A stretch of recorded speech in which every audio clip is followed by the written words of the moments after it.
All right, now we have Chapter 12, Traffic Crash Investigations. A traffic crash is a collision involving one or more vehicles causing property damage, personal injury, serious bodily injury, or death. A traffic crash is often the result of an unintentional non-criminal act. When someone crashes a vehicle to cause damage or injury intentionally, the incident is not a crash but a crime, such as aggravated battery or murder. There are 10 steps to managing a crash scene and investigation. These 10 basic steps should occur during a traffic crash investigation. Some steps are one at a time, and some steps occur at the same time. Step 1, approach the traffic crash scene safely. Step 2, assess the scene of the crash. Step 3, secure a safe environment at the crash scene. Step 4, provide first aid to injured people if necessary. Step 5, gather traffic crash information. Step 6, investigate to determine how and why the crash occurred. Step 7, complete driver exchange of information. Step 8, take enforcement action. Step 9, return the scene to normal as quickly as possible if appropriate. And Step 10, document the crash. With Step 1, approaching the scene crash safely, after getting a call from dispatch for a traffic crash scene, drive immediately and safely to the scene. So after you get the call from dispatch, you're going to drive immediately to the safety of the scene. Safety is a critical component when responding to the scene of a crash. Step 2, assess the scene of the crash. Your initial response will include a quick assessment to decide if you need to request additional assistance. Make sure you locate all involved vehicles or people. You manage any fires. And if the scene is large in scope and contains many people, use your vehicle's public address PA system to direct them away from the scene. Next, you're going to identify hazardous materials. The U.S. Occupational Safety and Health Administration, which is OSHA, defines a hazardous material hazmat as any substance or material that, when released, may cause harm, serious injury, or death to humans or animals or harm the environment. Chemical, biological, radiological, nuclear, and explosive, which is CBRNE, threats include both industrial and weaponized chemical hazards. The Emergency Response Guidebook, the ERG, identifies hazardous materials, outlines basic actions for first responders, recommends area of protection action, and gives responders an initial safety plan. The ERG is composed of color-coded sections. The white section includes the introduction, instructions, guidance, and placards. The yellow and blue sections identify material, while the orange section lists response guidelines related to potential hazards, public safety, and emergency response. Finally, the green section contains information on evacuation details for certain materials. The U.S. Department of Transportation has established the United Nations/North American UNNA 4-digit numbering system to identify hazardous materials. You may be able to identify material using the ERG by finding any of the following: the 4-digit number on the placard or orange panel on the container, the name of the material on the shipping papers or packaging, the number of the material on the shipping papers or packaging. Okay, so the number or the name. If you suspect the presence of hazardous materials, direct people on the scene to evacuate towards an upwind location. Make sure you know what the first harmful event is. This is the first event during a traffic crash that caused injury or property damage and will determine the jurisdiction of the scene. So a question comes up asking what determines the jurisdiction of the scene. It is the first harmful event, because wherever the first harmful event happened is where the crash scene started, and that would then determine the jurisdiction. Should the first harmful event occur outside of your jurisdiction, stay at the crash scene to protect the public and the scene until the proper agency arrives. If a crash is suspected to be the result of a criminal act involving homicide or serious bodily injury, do not move the vehicles or any items within the scene until after the traffic homicide investigator assesses the scene and documents the evidence or otherwise directed. So if it's a criminal act or it's involving homicide or serious bodily injury, make sure you do not move anything and you do not touch anything. Then we move on to Lesson 3, which is securing a crash scene. Step 3, which is securing a safe environment at the crash scene. The traffic crash scenes attract drivers' attention and can cause staring or quote-unquote rubbernecking. Many secondary crashes happen because of distracted drivers. So I can see that being a question on the test. How do many secondary crashes happen during a crash scene? And that would be because of distracted drivers and rubbernecking. Positioning your vehicle. The primary tool for controlling traffic is your vehicle, as it warns motorists of the crash scene. So again, this could probably be a big one here. The primary tool for controlling traffic, this is your vehicle, as it warns motorists of the crash scene. Make sure to adjust the headlights to low beams so you do not blind drivers approaching from the opposite direction. Keep your emergency lights on throughout the entire traffic crash management process.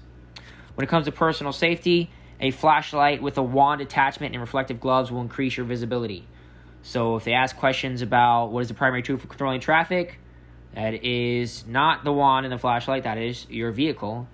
But what will increase your visibility is reflective gloves and a flashlight with a wand attachment. Relocating crash vehicles to a safe location. Make sure that you move vehicles off the roadway to prevent accidents and disrupt traffic flow. But there are exceptions to this rule. Like I mentioned before, a traffic crash with injuries or fatalities, the vehicles are too disabled to move, meaning they need to be towed, nobody can move them, or the crash scene is a crime scene that will need processing. Make sure you know what the final resting place is. The final rest or the final resting place is the point when all movement resulting from the crash comes to a halt. Make sure if you request backup, position one of the officers at the first warning device. So when you're setting up cones and the furthest cone away from the accident, if you have a backup, you're going to put him at the furthest cone towards the direction of traffic so that they know coming up, hey, something's going on. They slow down, they prepare. Flares or fuses can serve as effective warning devices at night. They are visible during the day and are easily stored in the trunk of your patrol vehicle. There is no safe way to protect the scene from traffic using barricades, flares, or fuses, signs, or traffic cones. Then make sure you create a roadblock. So if you don't have those things or you think it's not safe based on the location, create a roadblock. The roadblock can prevent injury or damage to motorists and protect the crash scene. Should any of the involved vehicles require a tow, document on the tow receipt and any personal property remaining in a crash vehicle. So if you need a tow, make sure you document it on the tow receipt. If a crash is suspected to be a result of criminal acts involving homicide or serious bodily injury, do not touch or move anything except those who are injured. Do not move these vehicles until after an investigator assesses the scene and documents the evidence or until otherwise directed. Step 4, provide first aid to injured people. Traffic crash injuries are classified into 6 legal categories that you will use in your incident report. The first one is none, no injury. That's self-explanatory. Then you have 2, which is possible injury. Make sure you know with possible injuries that these are not visible. You're not able to see them when you're walking up to the person. Examples include momentary loss of conscious, claim of injury, limping, or complaint of pain or nausea. There's no wound or injury is readily evident. So you walk up to the crash scene and someone's saying, oh, my neck kind of hurts and my back's a little sore. Those would be possible injuries. Then we move on to visible type of injuries. The first visible type of injury is the non-incapacitating injury, which is a non-disabling injury such as laceration, scrape, or bruise. So if you come up and they have marks from the seatbelt, or they have a few cuts on their face from the airbag, or maybe they bang their head on the window and they have a bump, maybe a little blood, that would be non-incapacitating injury. Make sure when you think of non-incapacitating, you think they could technically walk away from the scene and be fine. If you have some cuts on your face or some bruising from the seatbelt, you're able to walk away. That's not incapacitating. Then you move on to incapacitating injuries, and these are serious bodily injuries other than fatal, resulting in one or more of the following: severe laceration resulting in exposure of underlying tissues, muscles, organs, or significant loss of blood, broken or distorted extremity, crush injuries, skull, chest, or abdominal injury other than bruises or minor lacerations, significant burns, more than 10% of the body, unconscious when taken to the crash scene, paralysis, or a serious bodily injury. Make sure you know the definition of a serious bodily injury. This is an injury to a person, including the driver, which consists of a physical condition that creates a substantial risk of death, serious personal disfigurement, or protracted loss or impairment of the function of a bodily member or organ. So when you think of incapacitated injury, think of they're not walking out of this one. They're getting, put in a stretcher. They're getting taken out by medical personnel. Maybe they're even getting airlifted. Their leg is all bent out of shape. They can't move because they're paralyzed. Incapacitating, they're probably not even getting out of their seat as a driver. So if that comes up and you say you're coming up to the scene of a crash and, this person's saying they can't move, and you see maybe a huge cut and they're losing blood everywhere, this is automatically an incapacitating injury. Then we move on to a fatal injury. As my buddy Ciervo likes to say, with this one you're fucking dead. So that shout out to him on that one. Fatal injury is an injury resulting in an individual's death within a 30-day period after the traffic crash accident. So that's basically it. Fatal injury, you're fucking dead. And that could happen within 30 days after the crash. Then you move to a non-traffic fatal injury. Again, I'm going to shout out Ciervo. This is just you're fucking dead. It just doesn't have to do with traffic. So it's a fatality that is unrelated to the crash scene incident, such as a heart attack, natural causes, suicide, or homicide. Then we move on to EMS at the traffic crash scene. If you arrive first, make sure you locate all the people involved at the crash scene. And if EMS is not present when you arrive, you are responsible for making sure EMS is on the way to the scene by contacting dispatch. Then we have step 5, gathering traffic crash information. If a driver involved in a traffic crash is unable to give a report or a statement about the crash, Florida law requires passengers to make a statement on behalf of the driver. So again, this could easily be a test question. They say the driver of the crash gets airlifted because he's paralyzed, which would be a capacitating injury, right? He's paralyzed and can't move, not able to talk. Is the driver then required to give a statement? And maybe it'll ask who requires them. This is the Florida law, and they are required to give a location. If they don't, they get a ticket. It's not in the book, but that's what Director Liverpool mentioned that we have to do. They would get a ticket. So it is the law that they have to, but if they do not, they will get written citation. Make sure you know that safe location for interviewing people would be away from oncoming traffic, protected from environmental conditions, or out of the path of emergency vehicles on the scene. First responders, such as EMS or fire department personnel, may also have valuable information concerning the post-crash events.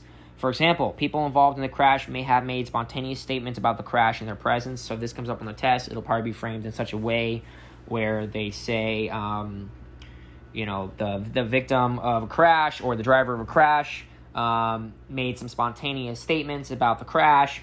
Who do you think that they would have mentioned that to? And maybe it'll say the cops, it'll say another witness, it'll say a bystander, or it'll say maybe EMS. And that would be the answer, EMS. Written or recorded statements also help collect more accurate information by prompting involved people to record their information immediately after the crash. So if you have 4 or 5 witnesses, you could just hand out 5 written statement sheets so that they can start filling out what they witnessed. Then we move on to step 6, which is investigate to determine how and why a traffic crash occurred. Then you have your phases of a traffic crash. There are 3 phases of a traffic crash: are pre-collision, at collision, and post-collision. So those are pretty easy to remember. You have pre and post, and then at collision is obviously the time of collision. So phase 1, the pre-collision phase, begins when the driver becomes aware of the danger or hazard.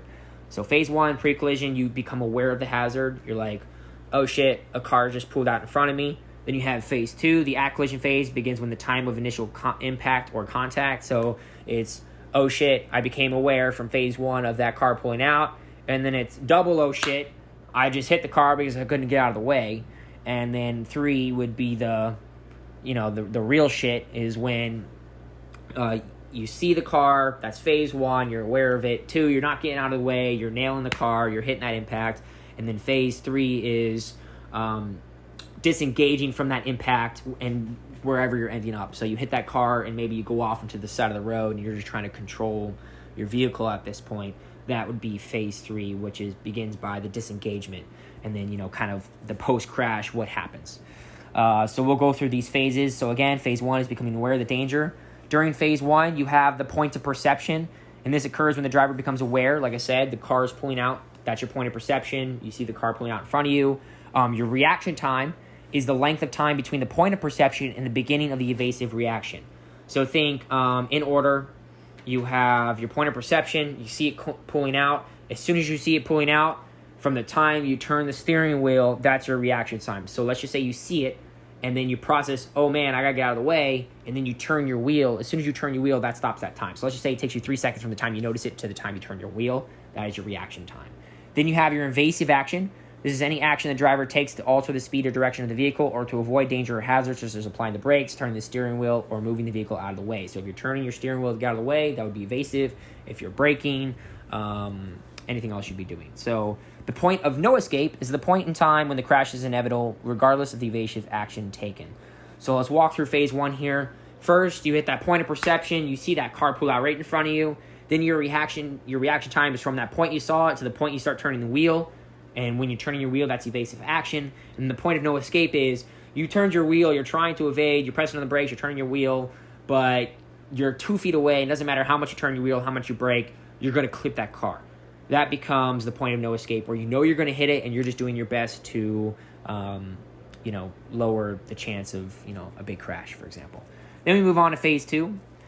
The at-collision phase begins with the time of the initial impact or contact. So then we move under phase 2 into encroachment, and this occurs when vehicles, property, or people begin to enter the same space at the same time and make contact, and where the first injury or damage may occur. The driver may still be able to take evasive action to reduce the severity of the crash. So phase 2, we're moving on to you hit the car. There's nothing you can do about that. Just know that encroachment means you're going through the same space at the same time, so the vehicles are already making contact, shit is smashing together, and this is where the first injury or the first damage occurs.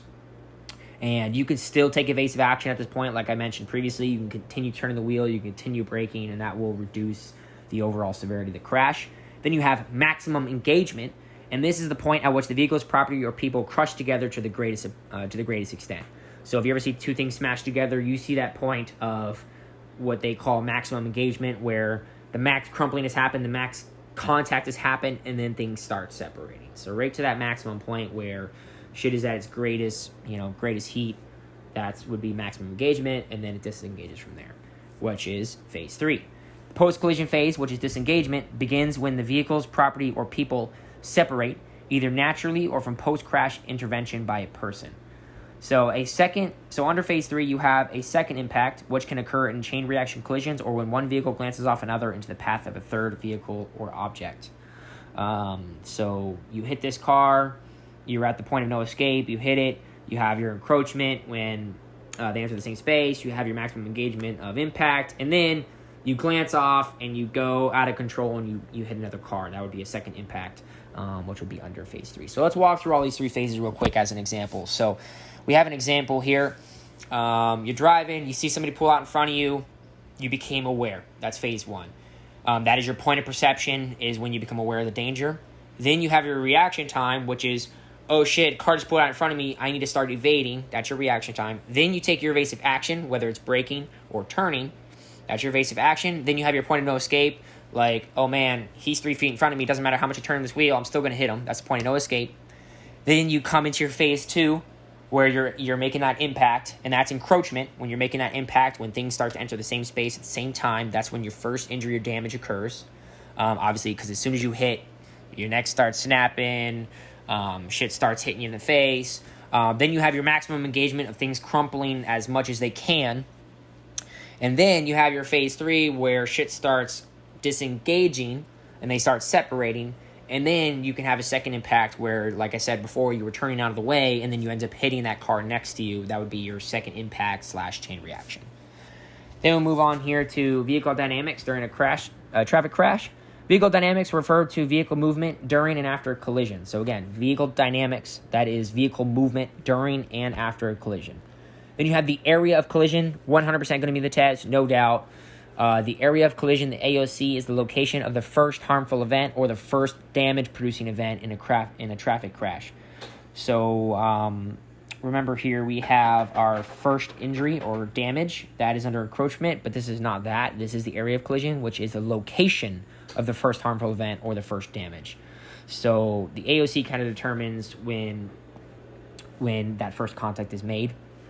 And the point of impact is the place where a moving vehicle or object struck another vehicle, another object, or the road. So the point of impact, obviously, that's just where the point of the vehicle is impacted. Then we move on to vehicle evidence. We have pre-existing damage. This is any damage that exists on a vehicle before the crash. Self-explanatory. You already had a busted light before you got into that accident.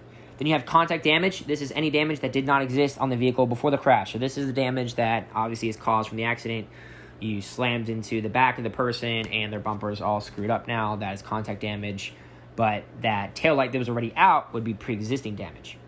Then you have induced damage. This is any damage that did not exist before the crash, but unlike contact damage, it is not visually evident at the crash scene. Induced damage often occurs as bending, breaking, crumpling, twisting, distortion, or buckling of vehicle metal. So think of, like I said, you have pre-existing, the taillight was already out, but someone hits you in the back and now your bumper's screwed up. But what you don't see, it's not visible, is the induced damage is maybe the metal behind the bumper or maybe the wheel well from the impact crumpled in, and you can't see that, but when it gets when your car gets evaluated, then that would be induced damage. So that is caused from the crash and did not exist before the crash, but it's not visually evidence on the scene. You can't see it right there until it gets evaluated. Then you have road evidence. You have a gouge, which is a cut into the surface of the road where some part of the vehicle removed the road surface material. So, for example, a bolt on the underside at the crash, it just hits right into the ground and makes a huge gouge. Then you have a scrape. These are a little bit different here. A scrape is a broad area of hard surface covered with many scratches, striations, or streak marks made without great pressure by a sliding metal part. Scrapes occur between the AOC, which is the area of collision, and the point of the vehicle's final rest. So think of it this way. When you first get into that accident, let's say it's a head-on collision, the cars are going to hit and go downward because of the force. They're going to hit and go downward, and the metal is going to eat right into that ground on that first impact. And then if the cars glance and continue moving, that metal is then going to start scraping, which occurs from that area of impact, that first impact where the gouge is made, and then it's going to keep scraping until the vehicle comes to a stop at the final rest. Then you have runoff. This is a pool of trail fluids escaping from a vehicle because of impact. Simple enough. You're just going to have a trail of transmission fluid. So these liquids will leave a trail from the area of collision to the final resting place. While not pinpointing the exact location of the area of collision, runoffs can provide evidence of the general location. So obviously you'll see that, boom, you see pooling here at the area of collision, and then the pooling drips from here 20 feet that way heading east. Then you kind of get an idea of where things are moving. Then you have debris. This is loose material spread across the road due to the crash. You got some headlight glass, you got some bumpers, some mirrors, whatever. Debris from the vehicle. Let's see. The force involved in collisions caused the debris from the vehicle to fall loose and in the direction of the force. Obviously, because a thing in motion tends to stay in motion. Newton's law there. Then you have a surface mark. Is any mark created by a vehicle's tire at a crash scene. So a surface mark is any mark. So I'm about to go through all these different marks: skid marks, front tire skid marks, intermittent skid marks, ABS skid marks, skip skid marks, offset skid marks, squeegee marks, furrow marks, scuff or yaw mark, acceleration scuff, tire print. All of these are surface marks. A surface mark is any mark created by a vehicle's tire at a crash scene. Keep that in mind. So that's the overarching mark, is a surface mark. A skid mark is the black mark left by a tire sliding when it's unable to rotate. So if the tire is not rotating and it's just sliding, it's making that black mark. That's just a simple skid mark. Make sure you know that front tire skid marks tend to be darker than rear tire skid marks as weight shifts towards the front of the vehicle when braking. So when you slam on the brakes, your car just goes forward. That's why the front tires are going to have more weight on them, so they're going to be darker, where the rear tires, the vehicle's being lifted up from the back, it's going to be light. Then you move, the outside edges of the tire mark may be darker than the inside area. Rear tire skid marks tend to be even in appearance with no dark outside edges. When a vehicle brakes hard, tire rotation will stop before skid marks begin. The tire leaves a light discoloration or shadow mark, which is often difficult to see on the road. So when you brake really hard, the rotation needs to stop. Then once the rotation wheel stops, that's when the skid marks begin. And then you get a shadow mark, which is difficult to see. Then you have incipient skid. This is the place you will begin to measure the skid mark. It is temporary and may be visible for only 15-20 minutes after the crash. This is left by your anti-lock braking system. The anti-lock braking system, ABS, scuff marks are the patterns left by a vehicle with anti-lock brakes when a driver brakes hard. A scuff mark is the tire mark from a wheel that is both rotating and slipping on the road surface. So with ABS, it is rotating and slipping and creating these types of scuff marks. Vehicles equipped with ABS may leave faint, intermittent vehicle visible skid marks. These marks do not resemble solid skid marks and may disappear 15 to 20 minutes after the incident. So think of ABS scuff marks as disappearing within 15 to 20 minutes. And because with ABS, it releases the tires to rotate, then it stops them, and it releases them, and stops them. So you're going to get kind of this intermediate visible skids, and they disappear after 15 to 20 minutes. Then you have intermittent skid marks. These are a series of heavy skid marks with long gaps of more than 15 feet between them, caused by a driver who rapidly applies and releases the brakes to stop the vehicle. So the difference right here between anti-lock braking system scuff marks and intermittent skid marks is with the ABS scuff marks, the ABS is the one releasing the rotation and letting it go, releasing and letting it go. Where intermittent skid marks is the person is slamming on the brakes, going off the brakes, slamming on the brakes, going off the brakes, and slamming on the brakes. So that's why you're getting this 15 feet gap between them, because probably at the rate you're traveling, by the time you take off your foot off the brake and press it again, it's going to be 15 feet. So think of intermittent skid marks as you releasing and pressing the brakes, where ABS is the ABS system, releasing and pressing the brakes. Then you have skip skid marks. Skip skid marks are a series of skid marks, usually short in length with irregular intervals between them. So skip skid marks, series of skid marks usually short in length with irregular intervals between them. So skip skid marks are typically from trailer vehicles. So think of it as just simply skipping on the road, and they're short in length and they're regular, probably just because the force of a trailer is skipping behind you. It's not braking like the vehicle is. Then you have offset skid marks. These are skid marks that indicate a sudden change in the direction of a tire due to collision forces. So let's just say you have your skid marks going straight, and then all of a sudden they go to the right. These are offset skid marks, and they indicate a sudden change in the direction of the tire due to collision forces. So you have your straight skid marks from braking, you hit the car, which knocks you to the right, and then you have skid marks to the right. Those are offset skid marks. And note, with offset skid marks, the only item of evidence pinpointing the exact AOC on the road is offset skid marks. So that is very key here, probably going to be on the test. This is the only evidence pinpointing the exact area of collision on the road. And the reason for that is, like I said, you have your skid marks going straight from braking, and then all of a sudden those skid marks go right to the right. You're going to know that's obviously where the car hit, and that is direct evidence to the area of collision. Then you have a squeegee mark, really easy to remember. This is a strip of dry pavement remaining after a vehicle skids on wet road. So when the tire, with all that pressure, is sliding on that wet road, it's going to leave a dry area. So that is a squeegee mark. Then you have a furrow mark. This is a type of trench dug by locked tires moving across a soft surface such as gravel, sand, grass, or dirt. The furrow is shallow at the beginning of the skid and deepens with a piling of the surface material in front of the tire at the place where the vehicle finally rests. So think of your tire in sand.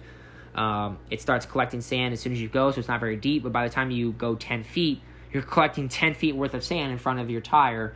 And so the furrow mark is going to be deeper the further you go. Then you have a scuff or yaw mark. This occurs when a vehicle loses tire traction from entering a curve too fast or from oversteering. So think of making a left on Davie Road when you're heading west. When you're making that left, it is really tight left turn there, and if you're trying to make that light and you're hitting the gas, you got to slam on the brake and make that right turn really tight. Very big chance you're going to get that scuff or yaw mark, because your vehicle is that motion is making it want to go left, and you're trying to turn left really hard. So that's from a curve and from oversteering. You lose traction and your car kind of just bounces to the right a little bit. A scuff or yaw mark may be evidence of the driver beginning to lose control of the vehicle. I know I've got a couple of those right there on Davie Road. Then you got your acceleration scuff.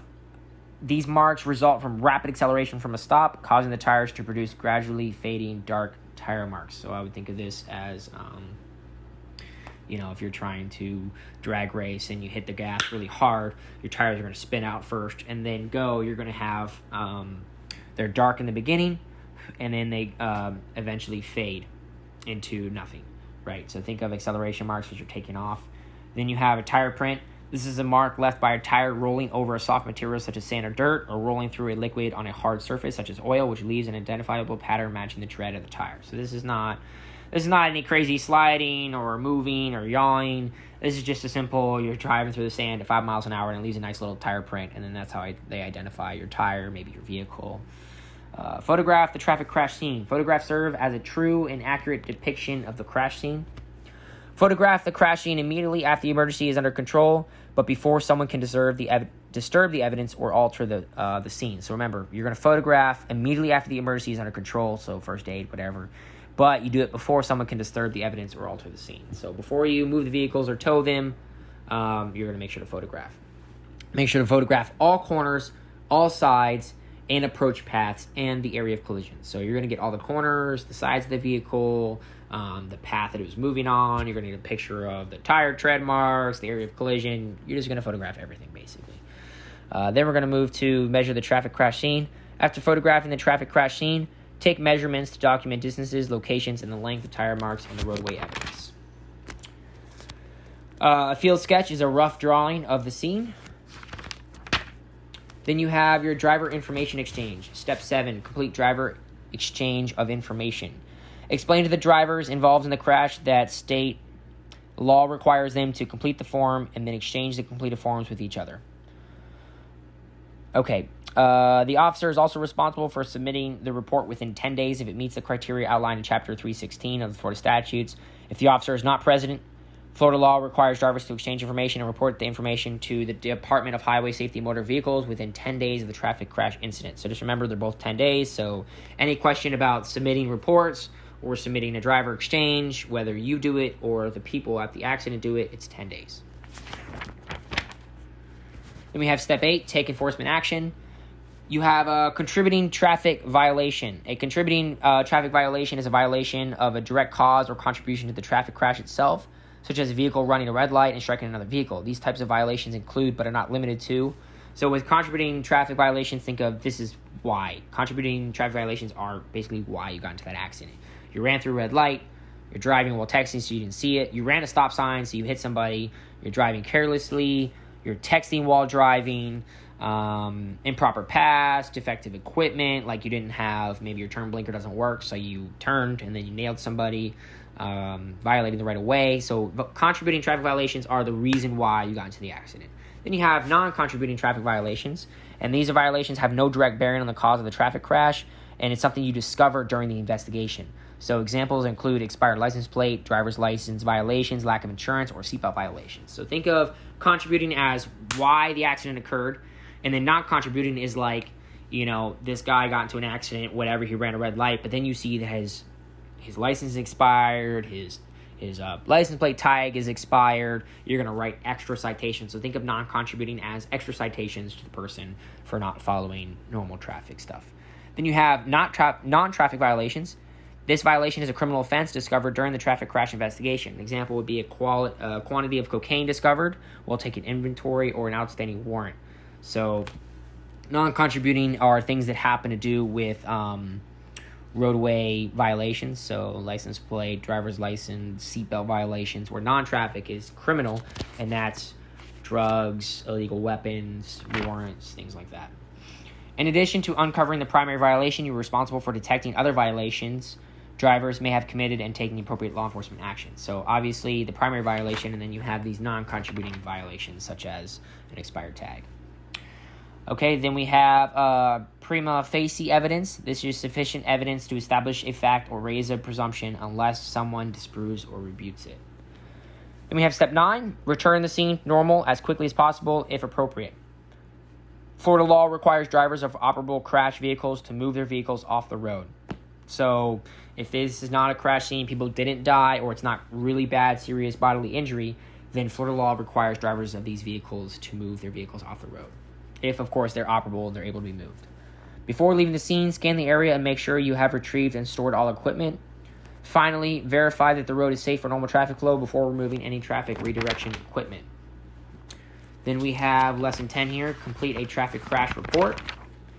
Department of Highway Safety and Motor Vehicles creates and publishes the Florida Traffic Crash Report Forms and the instructions for completing the Florida Uniform Traffic Crash Report Forms. Department of Highway Safety and Motor Vehicles is the official records custodian for completed crash reports. So we have two forms here. We have the HSMV 911S, so 90011S. This functions as a driver report or a traffic crash self-report or a driver exchange of information. So that's 911S, that's exchange of driver information. And then you have 910S, this is the Florida Traffic Crash Report, which functions as a long form, a short form, or an update form.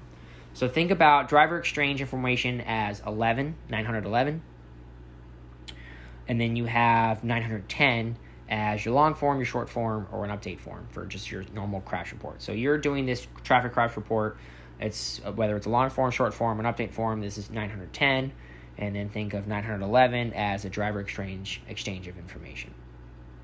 So now we're going to go into the 910, which again is a long form, short form, or update form. So this is the long form. You have a duty to investigate and submit a long form for traffic crashes that meet any of the following criteria. So with a long form, you have to do these if there's a death, a personal injury, or any indication of complaints of pain or discomfort. So let's go through that again. Remember, if it's just a complaint of discomfort, this ends up being, where is it?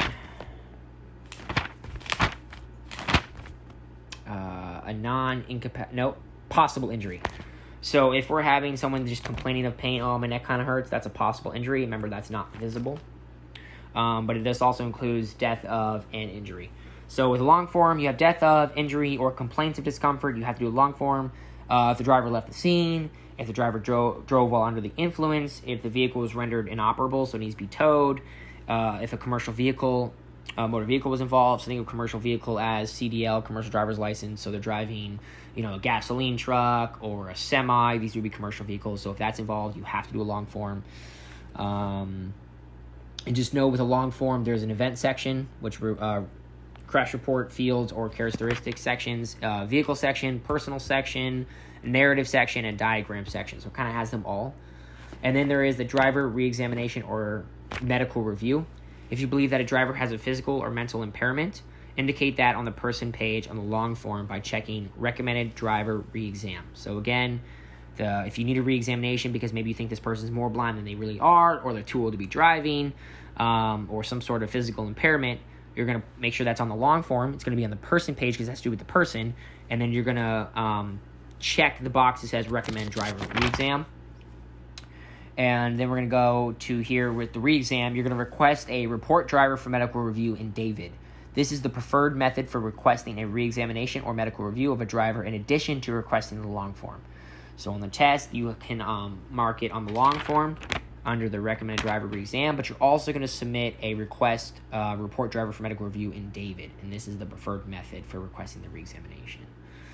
Make sure you note that turn lanes are not counted when determining the number of lanes. So we're still in the long form here, and I guess this has to do with the diagram section. You're going to have to draw out your lanes. You have your normal lane, you have your lane with a turn lane, you have your lane that's undivided. Then you have a lane that has a median in the middle. That is a divided lane. And then you have a lane with a turn lane. And just note that turn lanes are not counted when determining the number of lanes. So if you see 4 lanes, but the middle one is a turn lane, that's not 5 lanes. That's 4 lanes with a turn lane. Make sure you diagram the crash scene using the bird's eye view. So when you make the diagram, you're going to do it from the top down as if you were on top of the bird, on top as a bird versus writing it like what you're actually seeing. Make sure you label each vehicle with a number in a circle that corresponds to the assigned vehicle number in your report. So as you're writing this diagram, if you have a vehicle there on the right side, maybe that's vehicle 1, where the left side is vehicle 2. Just people can kind of see on that diagram what you're doing. Make sure you put a not to scale notation on the diagram. And then, of course, make sure on that diagram, you're giving the location of the traffic crash, the road names, the road markings, the directional arrow. Make sure you put a north directional arrow at minimum. If you're not going to put a north, south, east, and west, put a north one. Where the vehicle was located at the final rest, the measurements of the skid marks, things like that. Then we move on to the short form, which is still part of the 910. That is a short form. With the short form, you're going to note that there was no narrative. The only thing on the short form is the event section, the vehicle section, and the person section. Remember, with the long form, you have like 6 sections: events, vehicle, person, narrative, diagram. With the short form, you're just having an event section, a vehicle section, and a person section, and there's no narrative, so you're not writing the narrative of what happened.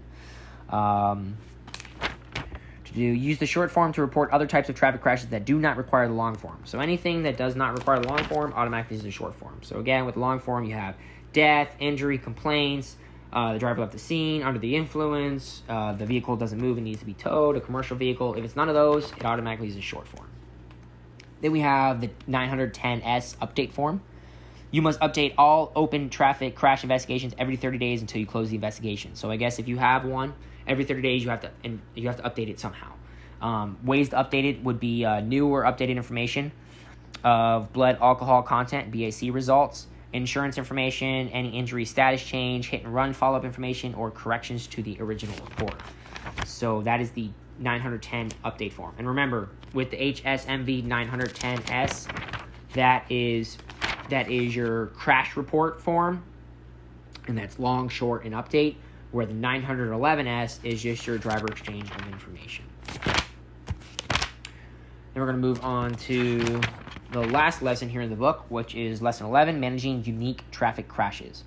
A driver has a statutory duty to make a report and provide information to the officer making the crash report. So they have to provide their information. They don't have an option there. You cannot include any information the driver provided during the civil investigation portion into the criminal investigative portion. The driver has a legal crash privilege that lets them provide information about the crash to law enforcement without worrying that it will be used against them in a criminal case. So just remember that when you're in a normal crash, you have to kind of tell them what happened. You have to provide your information, and that is your crash privilege, that whatever you say during that civil portion before Miranda cannot be used against you. You cannot use any driver statements given during the civil investigation portion as evidence in a criminal trial, as I mentioned.